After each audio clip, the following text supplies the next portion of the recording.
Сайн байцгаана үзэгчдээ. Түүхэн хэлгээ нэвтрүүлгийг эхлэж байна. За энэ нэвтрүүлгээрээ та бүхэн сүүлийн Монголын түүхийн 2000 жилийн он дарааллаар одоо ярилцж байгаа. За өнөөдөр бид нэр зүүн гарын хаан тус буюу ойрд ястан дээр түшгэлсэн нэлээд тийм төр зуурын бөгөөд их дуйлянтаа улс оршиж байсан тухай ярих юм. Тэгэхээр өнөөдөр манай нэвтрүүлэгт баяр сайхан доктор, Сүгатар доктор хоёр оролцож байгаа. Мөн хамтран хөтлөгч манай эрдэмтэн доктор Үлзий Баатар оролцож байна. За ингээд нэвтрүүлгээ хэлье.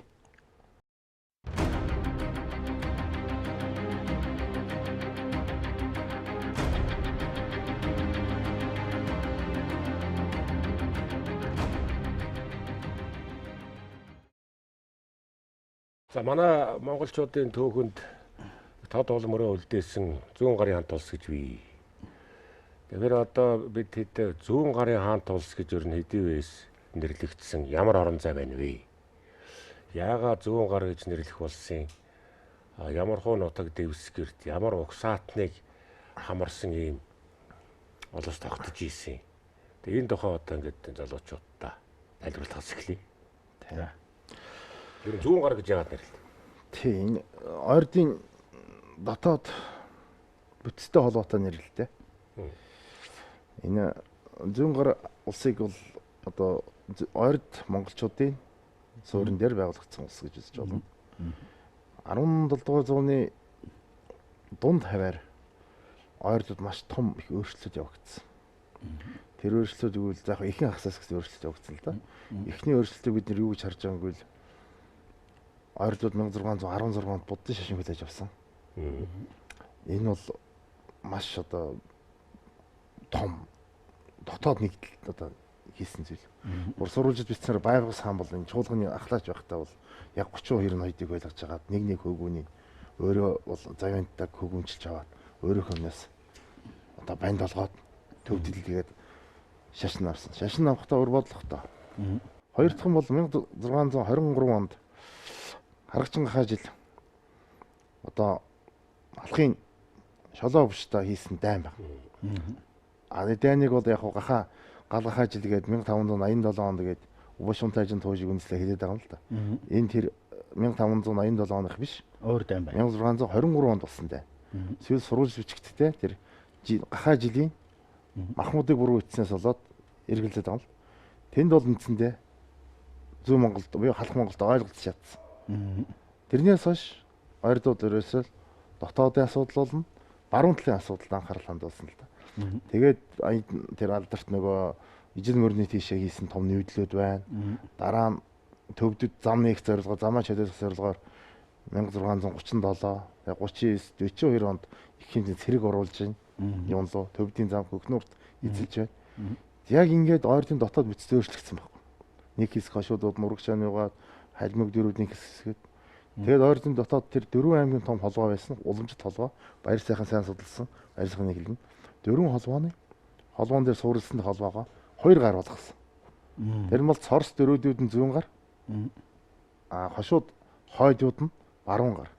Ягаад торгууд ордгоог бол 1642 он гэхэд шүхэр дайчин бас бусаж ирээд бүх торгуудууд аваа явцсан. Бүгдийн бүр ингээд одоо айлмаг дэшээ. Тэр энэ ийш тийшээ нүүдэл мэдлэн тэр дандаа чуулгантайгаа зөвшөлж хийж байгаа зүйл шүү дээ. Тэгээд тэр бүтцээрээ хийсэн зүйлийг одоо зүүн гар, баруун гар гэж 2 гар болоод тэгээд активч далаагаа үзэхдээ тэр баруун гар, зүүн гар хоёр бол 3 жилийн хугацаатаагаар засаг ээлжиж барина гэж үзэж. Тэр ер магадaltaа.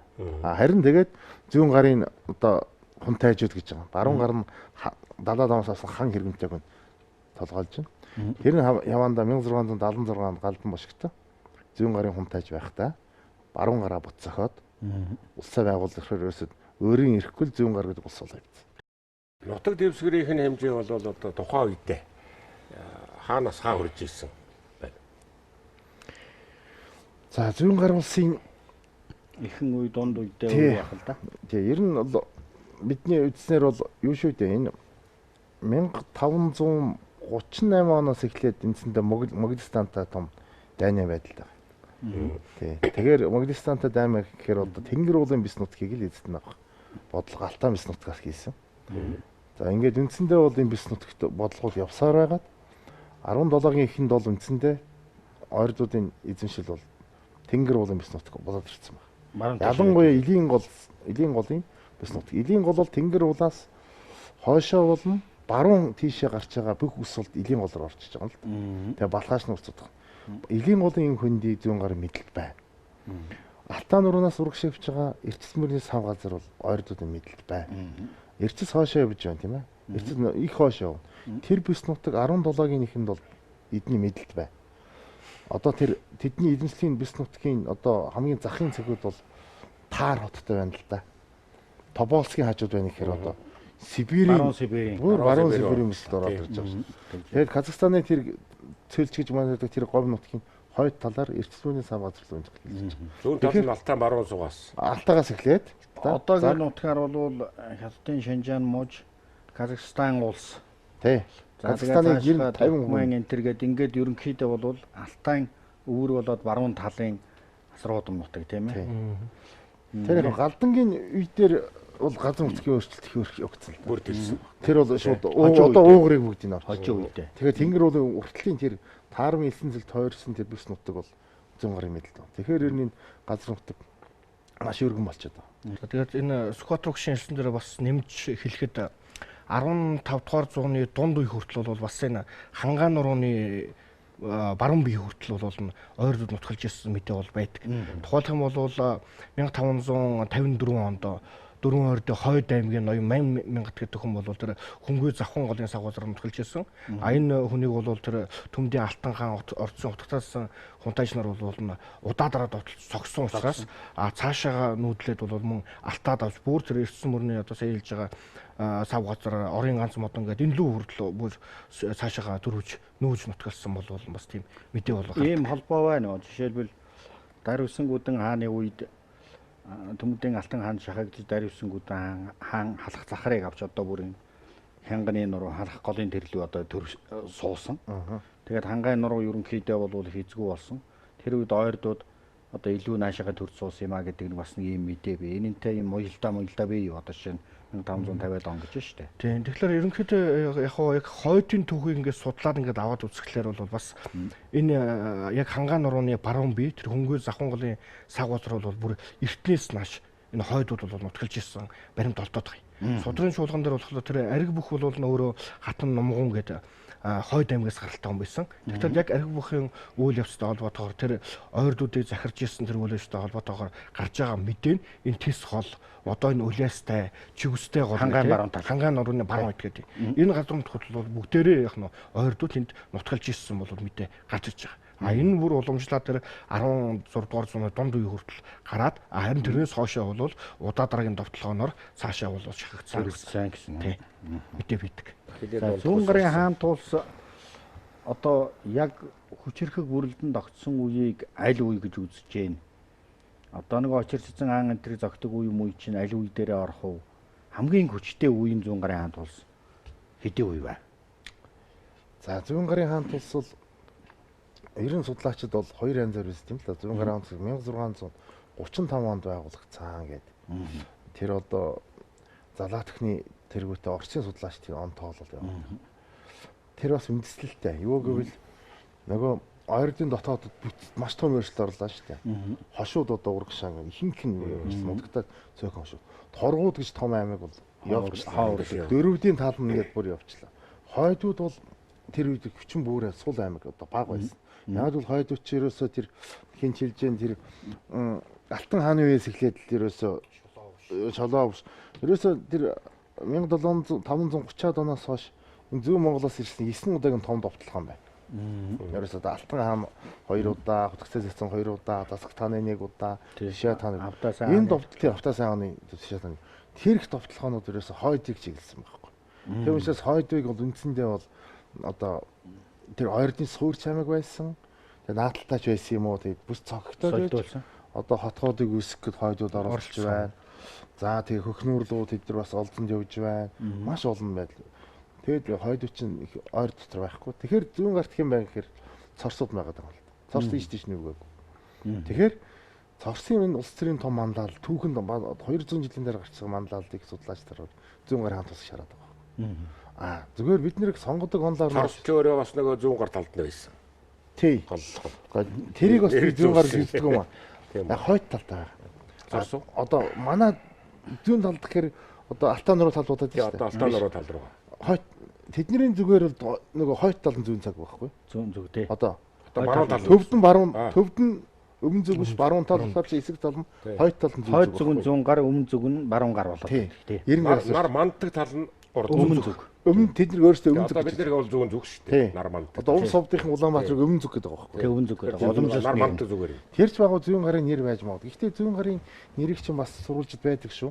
Хөхнүүрийг эслэхтэй бол дөрвөн талд ингэ байрлалаар загсаж Сэргээж өгөх та. сэргээ загсааж орохдоо байрал эзлэхтэй Гар гараа. зүүн талд нь бол цорс байсан. Тий. Цорс байсан учраас цорс нь юу бол? Зүүн гар. Зүүн гарын зэрэг. Гар гараа барьж жагсаж шүү дээ. Одоо тэр зэрэг давталгаанд. Зүүн талын. Тий. Тэгээд ер нь тэгэхэд л бид нар зүүн гар улсыг хаант улс гэдэг шүү дээ. Хаант улс. Нэг хааны захиргаад. Тэгж үзэж байгаа тохиолдолд бол бид нэр 1676 онд байгуулагч юм байна. Тэр онлоор Хаантаа болж байна. хаантаа болдог юм. Бидас уулс гэж үзүүл. Үзвэл одоо би хаантаа улс төрийн байгуулалтын энэ чинь ойрдод хаант улс болно гэдэг юм бол Тэгвэл шинэ үзэгдэл багхгүй. тэгвэл эн чинь юм байна да. Нөгөө алгын юуныхаа ойрдын зүүн гар очир цааныг зохиод галдан бошгот гарч ирдэг үеийг хаантаа болж байгаа. Яг хаант улс гэдэг үе юм аа. Тий. Гэдэг л тийм ээ. Өмнөх суурь нь. Яг тэгж үзэж байна. За. Яг хөө залаачны үзэлт нь бол арай өөр боловч гэхдээ тэр 1635-аас 1776 энэ нэг 40 жилийн хоорондох улс төрийн үйл явц дотор тэр Цорс аймгийн манал маш хүчтэй байгаа. Ялангуяа Баатар хүнтэй манал тэр чуулган хуралдуулж байгаа, зарлан хуралдуулж байгаа байдал, Оростой харьцаж байгаа байдал, улсын хувьд яг шийдэж байгаа байдал. За тэгээд 1640 оны их цаазд Баатар хүнтэй оролцоо тэр газар нутгийн хаан байрлаж байна гэж харахад бол зүүн гар оролцоо их байна. Харин зөвхөн баруун гар буюу очиж цэцэн хаан бол төвдөөс хан цол авцсан. Далаа ламчаас холж утгаад байна л да. Харин 1676 дээр бид яагаад тогтож ярих гэдэг юм бол Галдан бошгот бол 1640 оны цаасд өөрчлөлт хийсэн. Отог аймаг гэдэг засваргын ойлголтыг тийм 1678-ны их цаазын нэмэлтэнд оруулж өгсөн. Нэг асуудал. Албан засварын том зохион байгуулалт гэсэн. Анги, отог, жас гэсэн. Энд чинь том шүү дээ, том ойлголт. Тэр байтугай ойрдод байсан хамгийн их хэцүү зүйл бол бүр Эсэн хаанаас өмнө үеэс эхэлчихсэн ноёдын цол хэрэгмийг хүчинг болгосон галдаа. Одоо Эсэн тайш хааны тайш цолыг хамгийн томхөө одоо Борнахлын удмынхан буюу дөрвөдийн ноёдууд хэрэгэлдэг байсан. Шинжлэл үе реформ маягийн тий, хэрэгэд тайш, анш тайш, хамгийн сүү далаа тайш гэдэг. Бүх тайш цолууд. За тэр Чинсэн гэсэн цолууд биш үү? Батуула Чинсэнгийн цол Балтлын явж исэн. халсан. Тэд нэр бүгд халсан. Тэр өөр ямар юм тэр бүгдийг халсан байна. Тэр элдэн мэлдэн. Тэрнээс хойш шууд их ноён, бага ноён, дунд ноён, бага ноён гээд Зэрэг зэнда. зэнтэйгээр шугаад тэр ангийн ноён ингээд тэгээд доошоогоо төшмөлийн систем маш том өөрчлөлт хийсэн. Тэр бол бүх төшмөлүүдийг зайсан гэж нэрлэж байгаа. Бүгд зайсан. Эренб тогтоосон. За зайсан дотор импорт болчих. Тэрний зайсан чинь Йоан улсын үед юусэн дотроо 9 зэрэгтэй том цол шүү дээ. Тэр юм авч тэнд хэрэгэл. Тэр засварын өөрчлөлтөөс учраас бид 1776-г гарцаагүй зүүн гар улс яг тэр сонгодог улс төрийн онлоороч тэр. За эрх мэдэл нэг хүний гарт тосч байгаагаар мэд. Баяр сайхан докторын дээр Бэлдаасан маягийн. Сүхбаатар докторын одоо энэ саяын ярьж байгаа онолтой бол санал нэгддэг. Ер нь бол санал нэгддэг шүү. Тэгээд дээрэс нь яг хоо юм нэмээд өгүүлэхэд нөгөө яг энэ сая Сүхбаатар огшин хэлсэн тэр улс төрийн тэр тогтолцооны өөрчлөлт байгаа шүү дээ. Тэрний нэг гол зүйл буюу нөгөө өмнө байсан чуулганы тогтолцоо гэдэг юм чинь хамгийн 1676 онд хамгийн сүүлийн чуулган дараа очир сэцэн хаан бууж өгснөөрөө бол чуулганы тогтолцоо гэдэг нь байхгүй болчих. Өөрөөр хэлбэл засаглалын хувьд өмнө бол чуулган тэгээд чуулганд аймагуд суудаг. Аймагуудын ахлагч нар бол өөр өөрсдөө аймгийг захирах боловч чуулган нэгтгэж чуулганы ахлаач буюу нөгөө төвдөөс хан цол авсан одоо Байбогсбаатар очир сэцэн хаан ингээд захирж исэн болвол 1676 онд чуулган гэдэг юм үг болоод. Нөгөөх яг нөгөө Галдан бошгот хааны хаан цэцгэл гэдэг юм бий болсон гэдэг нь бол баримтаар нотлогддог учраас энэ оныг бол бид нар бол хүлээмжж өртөг. Галдан хаанаас эхлээд зүүн гарын хаан тулс яг өмнө нь бол их том бүрдэл болж исэн байна. Тэгээ Галдан хаанаас эхлээд хаан засаг яг тогтоод хаан гэж нэрлэхүүц онлын хөвдлөд баримтын хөвд юм а гэж та нөхөд хэллээ. Тэгэхээр зүүн гарын хаан тулс хичнээн хаантай байв. Хамгийн сүүлчийн хаан нь хэн байв? Тэр хооронд ямар үйл явц болов гэдэг талаар яхан тодруулж ярих уу? За Энэ үндсэндээ бол сүүлийн хаан Даваач хаан. Тий. Энэ хүртэл 6 хаан сууж байна. Эднэр бол бүгдээрээ ингээд хархуулын угсааны ноёд сууж. Хархуулын угсааны тэгээ Баатар хүн тайжийн хүү Синг галдан суугаад галдан дараа Сингийн хүү суугаад дахиад одоо Цэваравдын хүү гэхэд Сингийн талд угсаа зовлож байгаа. Даваач бол бас Баатар хүн тайжийн нэг хүү Бүм гэдэг хүүхдийн удам угсаа. 94 сурвалжаас харахад зүүн гарт үнэхээр тийм цорс тайжнэр ирэх мэдл маш өндөр түвшинд байна. Ерөөсөө маш өндөр түвшин. Дархлаатай. Тий, одоо хожмын зайсангуудын нэр цолн зайсан толтойг хүмүүсийг харахад ч гэсэн бүгдээрээ тэр Баатар хүн тайж болно. Тэрний ах дүүсийн хүүхдүүдийн юу салаа бүгд ингээд.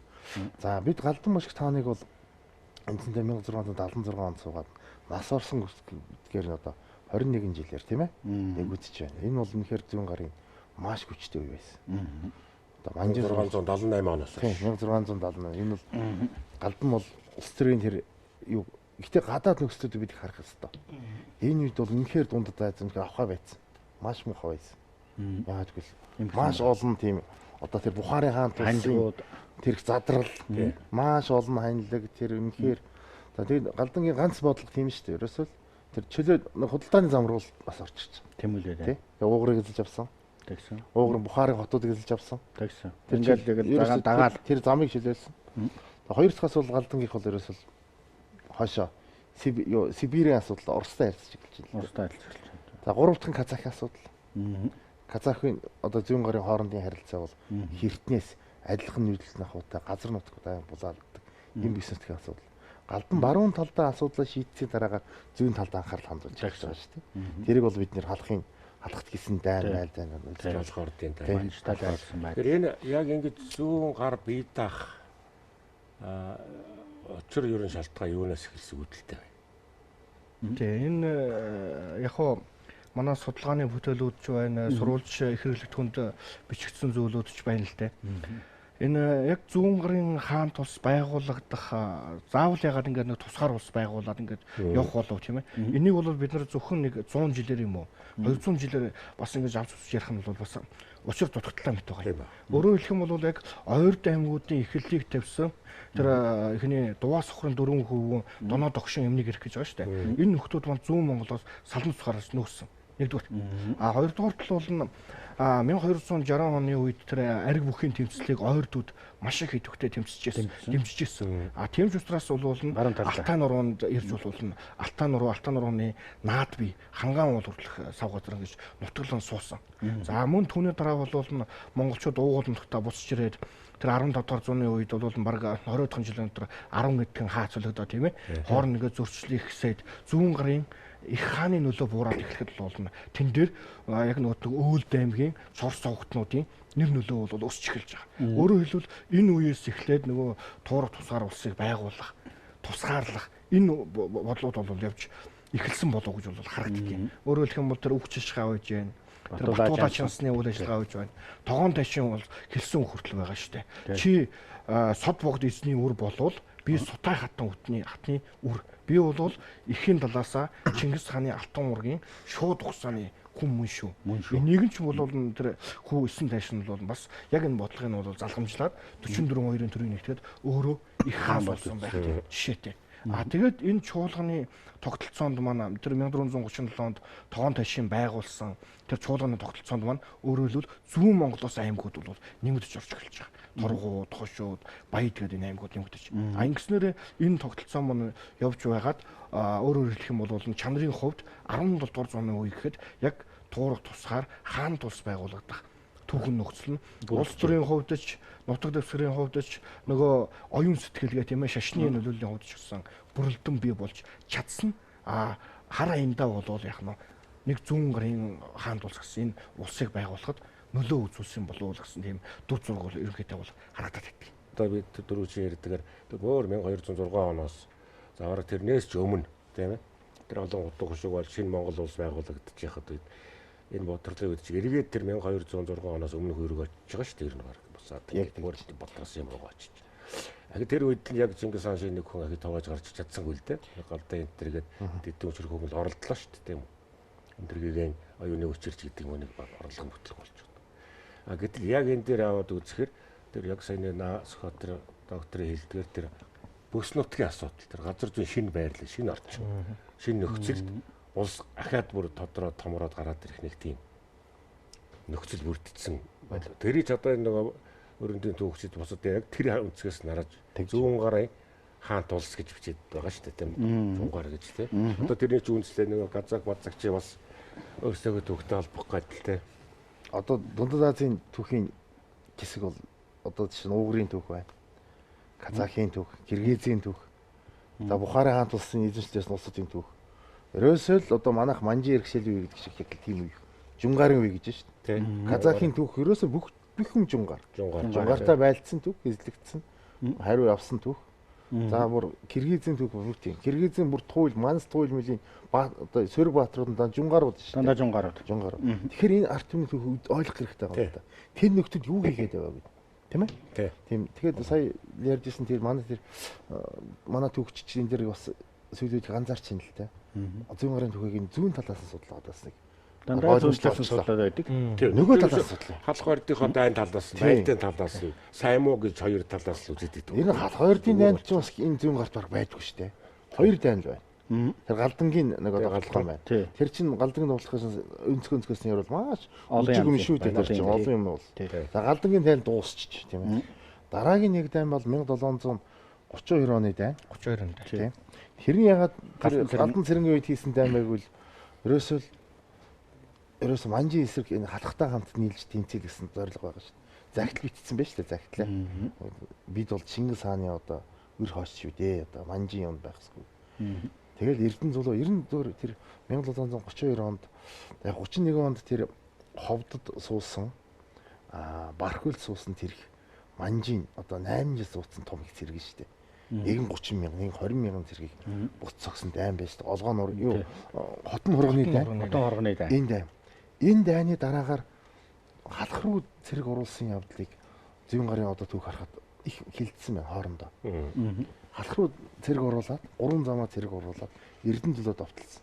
Эрдэнэ зулуу ягаа яваад исэн байвал тэр их олон түүхийн учиртай болж байна л. Ягаад гэвэл төвд рүү явдаг юм тусцсан. Нөгөө зам хаагдсан. Көхнөр манжид зэлэгдсэн байсан. Манж руу төвд рүү явахын тулд заавал манжаас зөвшөөрөл авдаг. Зөвшөөрөл авах. Сүүлд нь хутагт хувилгаангүй болтсон. Энэ чинь буддын шишинтэй арт юм шүү дээ. Хомсдлын болж байна. Оюун санааны. Ерөөс тэд нэр халахын 2 дугаар багтыг л бариад авчий гэж бодсон. Тий. Эндээс одоо том хотог заалыг. Хотог заалыг. Тэгээ 2 дугаар багтыг залах гээл довтлоод ороод ирсэн манжид аль хэдийн мэдээ 2 дугаар багтыг шилжүүлчихсэн урагшаа. Тэгээд залахгүй байхгүй болохоор Эрдэнэ зүг эзэлчгээ цааш явахгүй байгаа эднэр чинь. Зориг ханж байгаа байхгүй. Тийм орхны хүн дээд байгаад байсан. Тэгчгээд байж байгаа шивэ ширээ хутагтдаг залаад олж байгаа. Сайхан залаа явуулсан чинь тэр нь очиж нэг халахын их жанжин эпүү цэргийн хүүхэд байжээ. Тэгэхээр эпүү цэргийн зүгээс ойлгохтой бол миний хүүг олцчихлаа гэсэн ойлголт явуулчихлаа гэж. Тэнд ингээд тэд нар бол багцаа тэгээд нэг хоёр болсон. Хоёр дахь тайм тэр байхгүй юу? Өөр халах хоёрын асуудал юм хоёртой байх. Даашгис юм. Гэтэл энийг бол Орсын төвчтөнд хийцсэн юм уу? Манай социализмын төв бичлэгч нөгөө дайн бичих дуртай шүү дээ. Тэгээ хоорондоо тэмцлийн төв шүү дээ. Тэгээд л баах юм гаргаад бичснээс сүүлд нь тавих. Одоо ингээд тэр нь тэгээд урлаг уран зохиолоор ороод ингээд орсноос болж ингээд юм. Түүнээс зүүн гарын түүхийг нөгөө талаас нь хармаар байна. Тэнд чинь тэд нар бас Монголыг өөрсдөө харин ойрдын бүр дотоод хуульд цаазууд байна шүү. Монгол ястай хүнийг нүүрс тосонд бүү зарыг. Монгол ястай хүнийг инжинд бүү өгье. Бүр тийм зарим дотоод юу та. Одоо тэд ч ерөөс нэг л Монгол явж. Нэг л Монгол гэдэг нэг л Монгол. Тийм үстэй ирсэн зарлан бичгүүд нь хүртэл тийм байж тээ. Тэгээ ЦВ-10-ын нөгөө өндөргэгэнд бичсэн загтлууд миний сэтгэлийг татдаг юм да. Тэгээ өндөргэгийн чинь нөгөө урагшаашаас инх хамгаалгийн энд суудсан. Инх хамгаалан загтал шиг хажууд нь өндөргэгийн загтал чинь. Битгий одоо амгалан хааныг битгий довтлуулаач та яатгаад. Ятгаад гэж амгалан хааны цэрэг уруулаагүй шүү. Адны түүхчид болоод социализм үеийн сөргсүүлэн тавьсан түүхийн хэлбэрээс болоод тэрний юмн дээр буруу мэдээлэл дээр бид нэр жаахан буруу зураг ингээд босноод хоорондоо маргаад юм уу?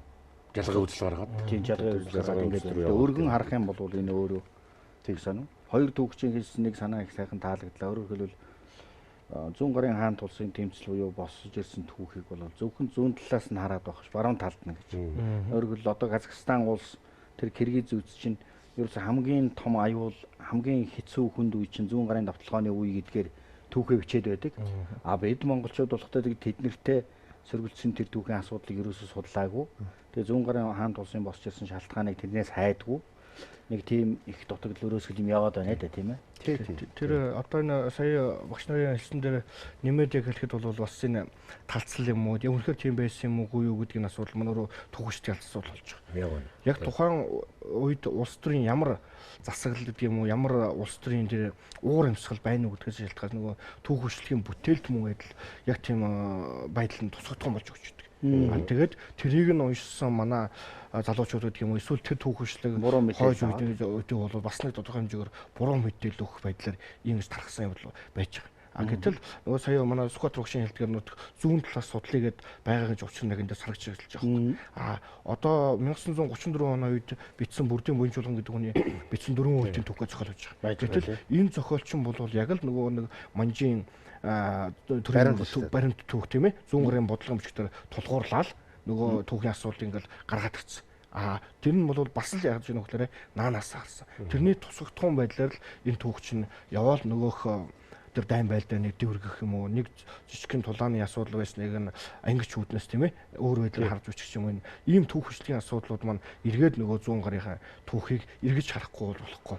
Түүхчлэгийг буруу онол арга зүгээр бичих юм болвол тэр байдлыг харуулдаг байна. Уршигтай байх нэ гэдэг тийм ээ. Ер нь бол зүүн гарын хаан тулс алхын хоорондын зөрчилд ингээд харахад очирч ицсэн хаан халахталаа төвшөөл алхан тэрийг хамгаалаад засагдхан баруун гар нь болохоор ойр руугаа ханраал тэр нь тэрийг хамгаалаад ингээд зөрөөл тэгээд хоорондоо ийм л байсан түүх штэ. Тэгэл энэ нь дундуур нь заагаа хайцсан юм шиг л хоёр дайсан байсан юм шиг л болоод улс төрийн зөрчил харилцан хамааралтай байсан тэр түүхийн ээдрийг л эвгүй тайлбарлах дээр л эвгүй асуудал яриа. Ястан үндэсний гол барьж тайлбарлаад тэр нь асуудал. Одоо чи нэгдсэн хаан нэг захиргаа байхгүй болцсон тийм ээ. Нэгдсэн хааныг хинэн дэмжиж илүү дэмжиж ийсэн тэр үйл явц чинь бол үндсэндээ тэгэл ариг хөвлөө хоёроос хойш явсан зөрчил алтан уургийн хооронд дотоод зөрчил үндсэндээ яваал энэ гэсэн үг шүү.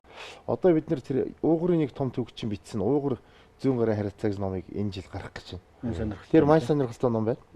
Тэр Ярканы хаан тус яаж ойрдууд эзлэгдсэн. Тэгээд ер нь ойрдуудын дотор нэг үг байдаг л да одоо ч гэсэн хотонгийн төр 7 хонохгүй гэж. Яг уугуруудын бослого маш их одоо ч зүүн хятад болохгүй ш. Нөгөө дунгаан байдаг.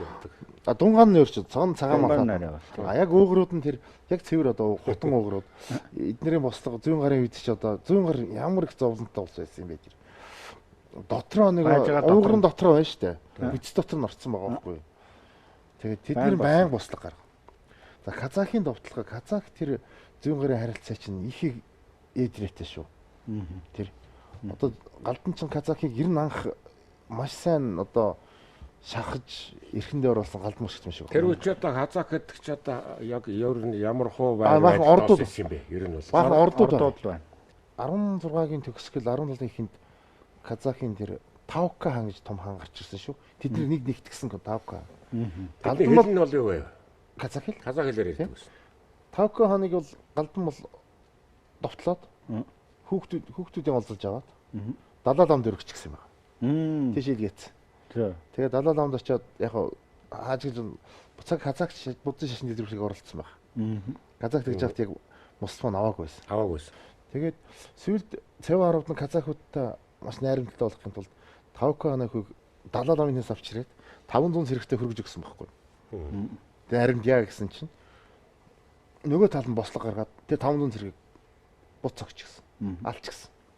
Хятадсан. Тэрнээс эхлээд зүүн гарын Казахын хямралд хид дагч гарч ирлээ шүү дээ. Тэгээд Цэвэн арвдан хааны Халимгийн хаанаас залсан Сун арвдан гэж хатныг замд нь саатуулсан. Элчийн алснаас ихсүүлэл ингээл дайнууд Казах тэгсэн дайнууд байна. Казах тэгсэн дайнуудыг бид нэг сайн ажиглах хэрэгтэй. 1723-аас 24 оны дайн бол одоо Казахын түүхэнд маш их аюултай. Ер нь Казахын одоо хамгийн нэмэгдэл түүх ширдэг. 3 сая Казахыг алсан гэж ярьдаг л да. Амуу дараа сэр дараа манай адаг хүртэл шахаж байгаа. Казахуудыг тэр их дайнууд өөр Казахын түүхэнд домог болцсон дайн л да. Тэгэл ингээл ийм байдлаар энэ зүүн гарын цаатлын асуудлыг харах хэрэгтэй шүү дээ. Хэрэгцээ асуудал. Одоо хэрэгээс бол ерөөсөө зүүн гарын дотоод мэдлийн асуудал.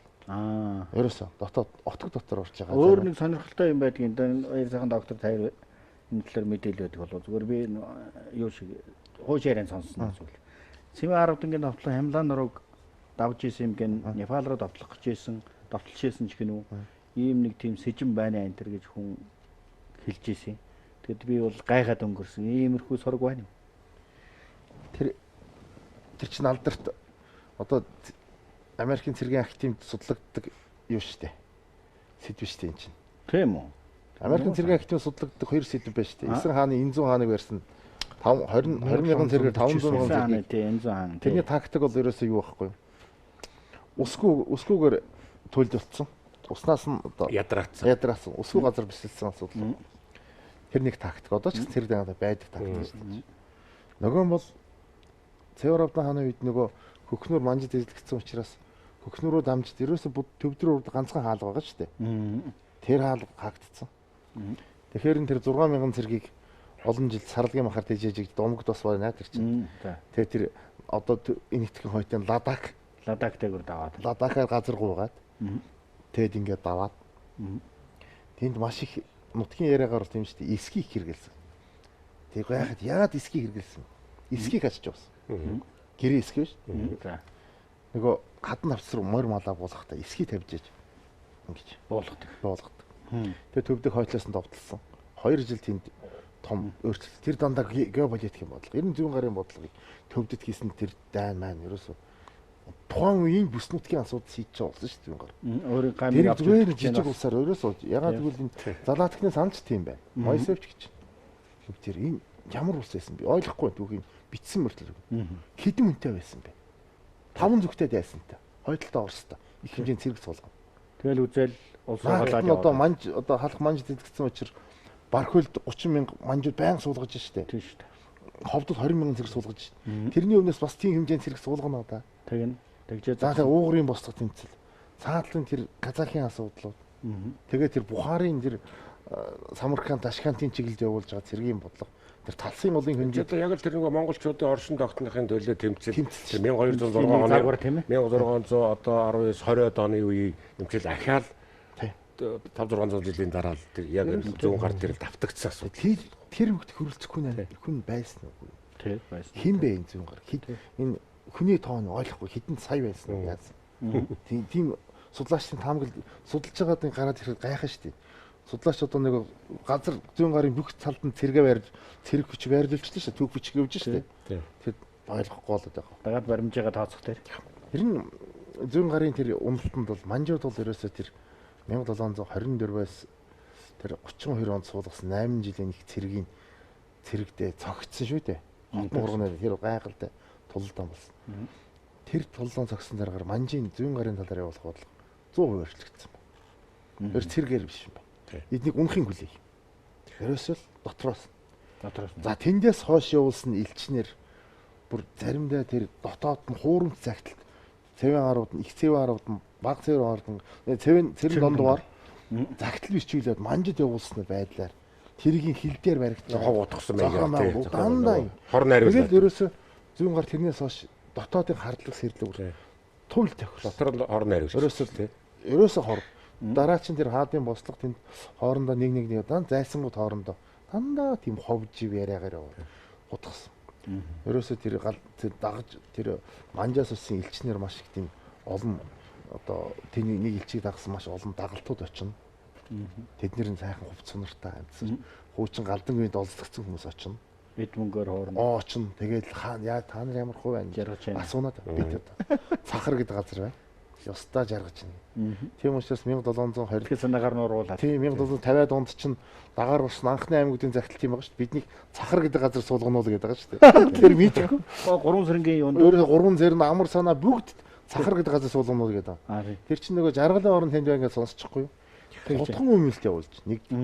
Хоёр дахь тэр зүүн гарыг одоо дотоод төрийн эвдэх зүйл бол Оросын дотоод нөлөө. Тэгээд Оросын тэр дотоод явуулж байгаа бодлого бол маш хайртай. Оросын бодлогыг сүйдээд тооцохгүй явж байгаа буруу. Орос зүүн гарын хооронд дандаа газар нутгийн асуудал. Ялангуяа тэр эрчс мөрнийг өгсөн тэр алт эрдэнэсийн газрууд байна. Тэндээс ч олигтой юм гэдэг юм олдсон байна. Тэгэл ерөөсөө л мэдээж одоо ч гэсэн ялгаагүй шүү дээ. Тэр нутаг. За тэгээ дээр нь зүүн гарын хувьд бол тэр халимгтай харилцаж явах тэр замаа чөлөөлөх тэр бодлого юм л да. Тэр зам чөлөөтэй байх хэвээр. Энэ бодлогууд газар гадын зүүн гарын ер орчин тогтнод ирсэн 80 жилийн түүх маш халуун тэмцлийн одоо тийм аз жаргалтай нэг 50 байх үе байж таараагүй тийм үе харагдаж байна гэж харагддаг юм л та. Өрсөн тэмцэл байсан. Өрсөн тэмцэлсэн. Зүүн гарын хаант улсын нутгасаа цаашаага нүүсэн аль мөрөө нүүснүүд бол маш их байдаг. Энэ бол мэдээж бас дотоодох зөрчил тэгэл бас хөндлөнгийн 2-3 шитгээдийн нөлөө тийм ээ хутган хүмүүсийн байдал бол маш их нөлөө үзүүлсэн байж байгаа. Тухайлх юм бол тэр 1745 онд бол маш том хагарал явагдсан Галдан зэрэг таал болсноор тэгс бол хойдын дижид ноён бол 2-3 отг аваад бол тэр чигээр халимгөрөө нүгөө хөвчөж чийд. Энэ бол байдал нь бол эргэл нэг яг хүн амынхын байдал цөөрөх тийм ээ. Эргээд тэр дагаж явах энэ бол бас тодорхой хэмжээгээр бол нөлөө үзүүлсэн байна. Дээрээс нь бас нэг зүйл нэмээд өгүүлэхэд бол бас 18-аас 19-ийн түүх бичлэгт нэг ялангуяа яг Монголын түүх бичлэгтэй тийм ээ. Зүүн гардч тэр халахадч тэр яг зүүн гарын хаант улсын дотоод асуудлыг юм уу эсвэл халах зүүн гарын харилцааг юм уу яг ингээд судлаад бичээд үлдээсэн зүйл бол зохиол бараг байхгүй. Ганц нэгэн домог юм уу эсвэл ганц нэг хүмүүсийн үйл ажиллагаар бичсэн. Гэтэл тэрнээс өмнө буюу 17 дугаар зууны үеийн сурвалжууд гэдэг чинь тэрнээс өмнөх ойрд болон халахын харилцааг бол маш нарийн сайт биш үлдээсэн байдаг. Энэ нь бол тэгээ бас тэр тухайн үеийн түүх бичлэгтэй байв уу эсвэл нь бас тэр зохион байгуулалтаагаар тэр дарах нуух тийм ээ бүр магадгүй бол устдах ийм үйл ажиллагаа явагдав гэдэг дээр бол бас бид нар бол бас анхаарах хэрэгтэй. Өөрөөр хэлэх юм бол одоо тэгээд бид нар яг тэр зүүн гарын түүхийг судлахдаа дотоод нүүд болцооноор биш эсвэл тэр манжийн засгийн төрийн хуулинд өөрөө бичигдсэн төрийн түүхийн албан түүхийн зохиолууд эсвэл тэр сая Сүхбаатар багшийн хэлсэн тэр Казахын юм уу тийм ээ Оросын түүх бичлэгт ямар хөө байдлаар туссан байдлаар байгаагаар нь бол авч үзэж байгаа. Одоо тэр зүүн гарын түүхэнд холбогдох үед яг шууд хамаарах Баатар өвшин юм уу тэр зохиогч нь мэдэгдээгүй гавн шарын бичсэн дөрвөн ордын түүхүүдийг харахаар их төлөв ерөөсөө 17 дугаар зуунаас 18 дугаар зуунаас өмнөх үеийн түүхэнд хамаарна. Тэр одоо жишээ нь зүүн гар энэ улсын дөршөөд ижил мөрөнд одоо шинэ халимгууд оршиж ирсэн тэр одоо зүүн гарын 1-2 хэсэг байна шүү дээ. Энэ хоорондоо олон нүүдэл явсан гэлээ. Тэгэхээр энэ одоо тэгээ хэлхээ холбоо нь тасардгүй их сонин үзэгдэл шиг надад санагдаад байдаг.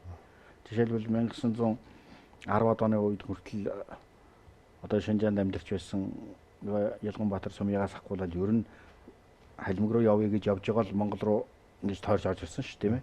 Тэгэхээр энэ сэжим яаж хадгалагдаад байсан бэ? Ийм удаан хугацаанд ойрдуудын одоо хоорондоо одоо хэдэн мянган километр хол оршиж байгаа ойрдын хоёр мөнхлөг байна тийм ээ. Энэ дээр бол ямар юм байдгүй? Би энэ тэр бүс нутгаар явж исэн юм аа. Тэрээр нүүдэлчдийн бүр гой санаанд байдаг бүс нут л гэж бодож. Одоо энэ Казахстаны хойд тал Сибирийн өмнө талын хөндөөл байна л да.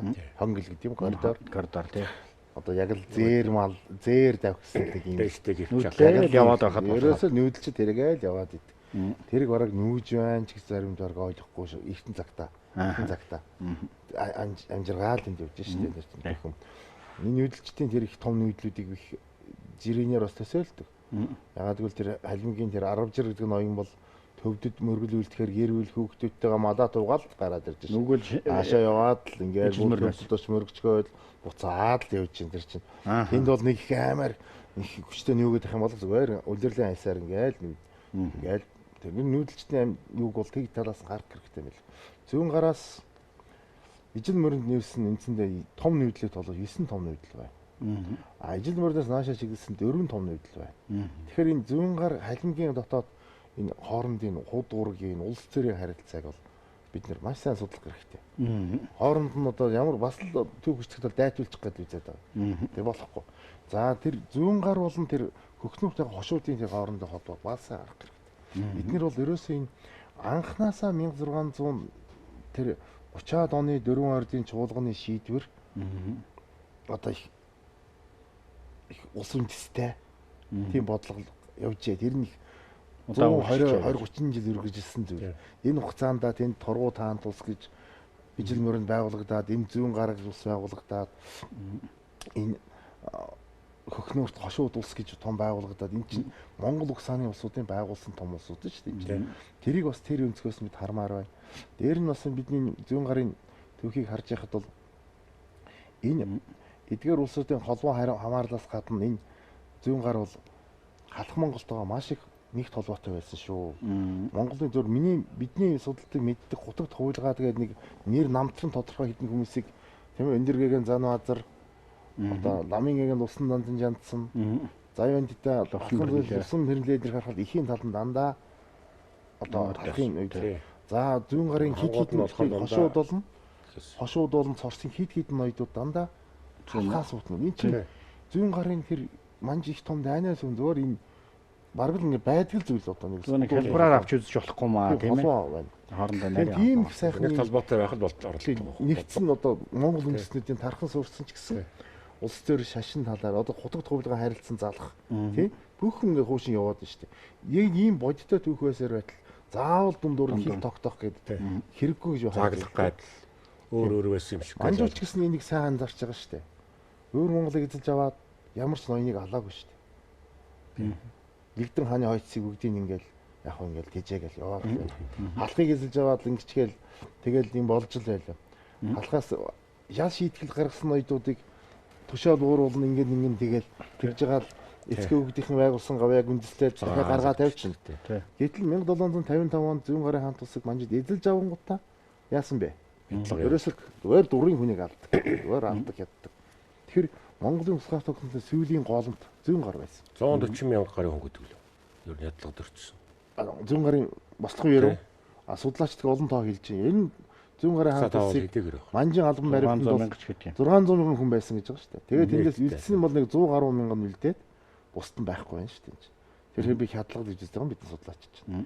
Тэгэхээр энэ манжуудын бодлогоч гэсэн зүүн гарын хаант улс унан гут өөрчлөгдөж байгаа. Гэтэл зүүн гар гэдэг улс тэр хүчрэг улс байснаар тэдний одоо манжуудын өөр Монголын талаар явуулдаг бодлого. Хөхнөөрчүүдээ явуулдаг бодлого. Айдаахан байна. Халахын бол өөр. Тэрнээс хойш бас өөр. Оросууд бас тийм. Оросууд ерөөсөө зүүн гар байхад халимагтай маш болгоомжтой ярьж байсан. Тэгэл зүүн гар мөкснийг мэдлээ халим Оросууд мэдлээ. Ерөөсөө тэр 1755 онд устлаа гэдэг мэдлээ манжууд бүгдийг хядсыг сонслоо харлаа. Шууд бодлого өөрчлөлтөд шууд дотоод хуулинд нь өөрчлөлт оруулаад дотоод гадаад асуудал хаагаа өөрийнхөө лам оруулаад ерөөсөө тэгэл халимгийн нөхдөд чинь болохоо байлаад 1771 онд зүүн гар өмнөөс хойш 16 жилийн дараа нааш нь юуж байгаа шүү дээ. Тэр нэг зүгээр нутгаа гинт санаад нүүсэн зүйл биш тэр чинь. Тэгэхээр энэ монголчуудын нэг түүхэнд бол ингэ зүүн гарын нөлөө ямар их том байсан бэ? Хожуу хүртэл халимаг бүх газар газартаа нөлөөтэй байж зүүн гарын түүх яриа томоор харах хэрэгтэй. Хоёрдугаарт нь бол зүүн гарыг бол тэр бис нутгийн. За зүүн гар алга болсны дараа тэр дундад Азид бий болсон нөхцөл байдал маш олон нөхцөл байдлууд үүсэж байна. Бухарын хаант бас казакууд харин зүүн гар унангууд явах ёстой үстэй. Сэргэх ёстой болох ёстой. Бүр байхгүй болсон. Бүр байхгүй болсон. Хоорондоо үзээд Оросууд тэрийг ашиглаад ингээд өөрсдөө оруулаад авч байна. А за зүүн гарчуудын соёлын нөлөө бол бис нутгтнээр тогтсон байна. Тэр бол тод үсгийн соёлын нөлөө жиш. Нэг л соёлын нөлөөөр авах. Тод үсг бол яаж вэ? Тод үсг бүр зүүн гар мөхсний дараагаар 1783 онд Бээжинд тод үсгийн сургууль байгуулж шít. Төшөөлөд бэлдээд шít. Хинтээ харьцах гэж. Казакуудтай харьцах гэж. Киргизүүдтэй харьцах, төвдүүдтэй харьцах. Тэд нар чинь бүгд тод үсгээр манчтай харьцаад байна шít. Бүх загтал бичгүүд нь байна. За баяр сайхан доктор одоо зүүн гарын хаант улсын талаар өөрийн ер нь нэг багцаад өгнө л дээ. Сая ороогүй гэсч байдаг юм уу давтаад нэмээд хэлчих асуух юу вэ? Яг хөө ерөнхийдөө одоо энэ ярьсан зүйлс ингээд дүгнээд хэлэхэд болвол энэ Оросын нэрээр дэмтэн Гүмлевийн нэг эрчим хүчний онол гэдэг байдаг шүү дээ. Бэлсээр дэлбэрэлтийн онол гээл 500 жил тутам монголчууд ингээд хүч хөгжиж өөрсдийн улсыг байгуулж тийм ээ тухайн бүс нутагтаа болон дэлхийн дүүхэнд бол цуурайтуулж чадж байна гэсэн. Яг энэ нэг давтамжинд бол тэр 1206 оноос хойшоо 500 жил гарахад 1676 онд байгуулсан тэр зүүн гарын хаант улсын давтамж тэр бол бас ирж байгаа. А яг энэ утгаараа бол нөгөө яг тухайн монголчуудын маань тийм ээ оюун сэтгэлгээний хувьд болон бүхий л талаараа бол нэгдэх хүчжих тэр соёл боловсрол бүхэл талаасаа болвол нэгдэн нягтрах энэ түүхэн үе бол нөхцөл байдал бол бүрэлдэн бий болж чадсан. За энэ утгаараа бол манай юуны зүүн гарын хаан тулсын түүх гэдэг бол өөрөө Монголын түүхийгөө дэлхийн түүхийн нэгэн том яах нь зайлшгүй байх ёстой, судлах ёстой том салаам учир болж чадсан байж байгаа. Энийг бол бид нар бас яг тэр их сурвалж тодорхой баримт их сурвалжуудаар тулгуурлаад яг үнэн зөвөөр нь яг бодиттойгоор яах нь бичин үлдээх зайлшгүй хэрэгтэй. За ингээд хоёр доктортой их баярлалаа. Манай өнөөдрийн нэвтрүүлэгт Монгол улсын багшийн их сургуулийн түүхийн дэлхмийн багш доктор профессор Насбаатар, Улаанбаатар их сургуулийн түүхийн дэлхмийн эрхлэгч доктор профессор баяр сайханаар оролцлоо. За бид энэ нэвтрүүлгээрээ бол Монголын их эгзэгтэй түүхийн үед тон хүчирхээгээр оршин тогтнож энд өөрийнхөө бүс нутагт чухал нүүдийг үзүүлж байсан зүүн гарын хаан тулс гэж одоо өрнөдөд нэрлэдэг зүүн гарын тухай бид одоо ярилцлаа. За ингээд энэ нэвтрүүлгийг хүлээж авсан талархан үзсэн та бүхэнд баярлалаа. За баярлалаа.